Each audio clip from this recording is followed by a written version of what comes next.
Hey y'all, so I just wanted to give a quick update that we are alive and the camper did survive Hurricane Helene. We were located in the Blue Ridge Mountains, closer to the Georgia side, so we didn't get it as bad as places like Asheville, but we did get it pretty rough. So I'll just kind of go through what happened, and hopefully you guys will learn as I have, and I'll teach you some of what we went through. This is your first time seeing us. We do live off-grid in a camper, and we haven't started building our cabin yet. We do run all solar, and we have a generator back there. A few days before the storm had happened, I'd been watching on the news and kind of getting ourselves prepared and what we needed to do. So the day before the storm hit, we did go ahead and fill up all of our cars with gas, all of our propane cylinders, all of our gas cans with gas. We also went ahead and bought up some chainsaw gas, and just to make sure that we had everything in line that we needed there. That has been a game changer, and I think that really helped us wear the storm a little bit better. We didn't really need to go out for much of anything, and I think the only thing we really ran out of was milk, but I do keep dried milk on hand, so if we needed it, we still have have ways to access stuff like that. As Chris had to go to work that day, so he actually left before the storm even started here, and he had texted me like, don't leave the house, because they were already down trees on the roadways, and he had to like go off road to get around them, and was able to make it to work. Shortly after he left for work is when the storm hit, and we had 6 trees come down across our driveway, which blocked us in. We got really lucky that nothing come down on our cars, the boat, the trailers, or anything to that nature. But we did have one pretty good tree come down and took up half the driveway with it.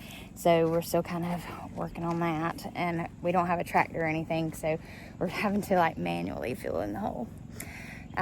So while Chris was at work, our neighbor was so kind and came out and helped clear the driveway so that we could get out if we needed to. And also Chris was able to get back home because he did get to come home early that day. And so he was able to get right back in the driveway. Because we live off grid and because we're so prepared, we didn't really, nothing out of the normal for us. We had to leave and go get gas a couple of times, and I had seen on Facebook where people were saying that the gas in the larger cities was starting to run out and that people were starting to fight at the gas pumps. So we got up really, really early yesterday morning and went and refilled all of our gas, so that once the city folks try to come out into the country to get gas, we wouldn't have to worry about going out there and figuring it out.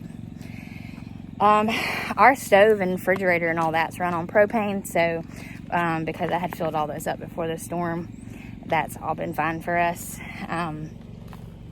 There are a few things that I think I'm going to work on over the next few months, just as like learning lessons that I have figured out.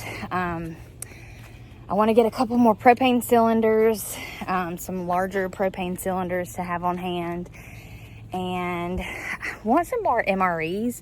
We didn't use any of our MREs during this storm, but had it hit us like it did Asheville or Chimney Rock, we would have had to bug out. So I would have had to grab our bug out bags, and there's only like 1 MRE in each one right now, and I think I probably need to put like 3 in there, because you can get 3 to 5 days out of 3 MREs. Or 3 to 5 meals out of 3 MREs. Another thing that we need to do is add to our battery capacity on our solar system. I haven't posted a video in a while, but we last week upgraded our solar system to where we have a larger charge controller and can hook up more panels. And we also went ahead and did a 24 volt system and put in 4 lithium phosphate batteries. That's worked out really good, except it's cloudy, so we're not pulling in any power, and if you can hear it, we're having to run our generator. So we definitely need more batteries, even though on a normal sunny day it would probably be enough to get us through the night into the next day. But with days upon days of cloudy weather, there's just no way. Next thing that I want to work on is getting our deep freezer hooked up. So our old solar system that we've been running, we're just going to transfer it and use it on this shed. And you can see the deep freezer in the window there. We're going to power this shed with that system and those old batteries, and that should be plenty to run the deep freezer.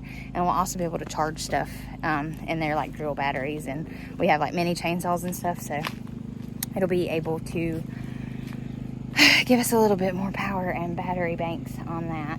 One of the other things that I want to talk about is that in this area we weren't hit as hard as places like Asheville and Chimney Rock, and just to see the amount of, or how quickly society went downhill is kind of saddening, but it's also really, really eye-opening. I've been kind of keeping up through Facebook on friends reports on what's going on in the larger cities, and it's pretty maddening.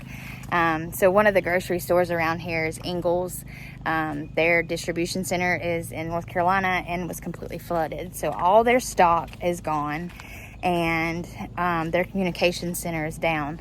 So all the Ingles grocery stores aren't going to be receiving any stock anytime soon, and they're also cash only. A lot of businesses around here, Harbor Freight I know is another one that was cash only. So to see the amount of people that don't keep cash anymore, and to also see the amount of people that like don't have alternate ways to cook, don't have enough food at home, don't have any sort of alternative ways when the power goes out to live life, is like, it's just crazy. It's honestly just so crazy to me. So I kind of want to just bump up the security here. We're definitely going to be working on fencing in the property, which was going to be something we did anyways, but I think it's actually lit the fire under my butt to get that shit done now, sooner rather than later, because if we do see something more widespread and larger, you know, it could trickle down here into the mountains.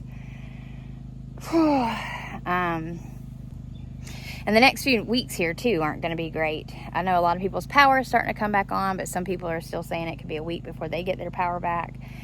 Gas stations are running out of gas. And then there's, all the roads are closed in North Carolina. Some of the roads up here in the mountains are closed. So it's hard to get supplies and trucks in, especially in North Carolina. So I know a lot of the people in North Carolina are coming down here to get supplies, or they're actually helicoptering supplies from here to there. So it's going to put a strain on our system over the next few weeks. So I'm just going to be keeping my eye on that. But otherwise, we're alive, we're healthy. We kind of fared better than most people did. And I'm really proud of how hard we've worked to get this place set up. And even though it's nowhere near where I want it to be, I am just ridiculously happy that we didn't have to stress as much as other people did. That's our small update. I'm going to try to remember to film a little bit more as we clean up and as we add to our preps here, because it's really kind of showing me that there's a lot of people out there that need help, and a lot of people that need the knowledge that we have in order to help them fare a little bit better during the next storm, whether that be weather related or this political climate that we're in right now. So I will try to remember to film some things and to document a little bit better on some of the things that we're doing around here, and hopefully that helps somebody out. But that's it for y'all now. We'll see y'all later.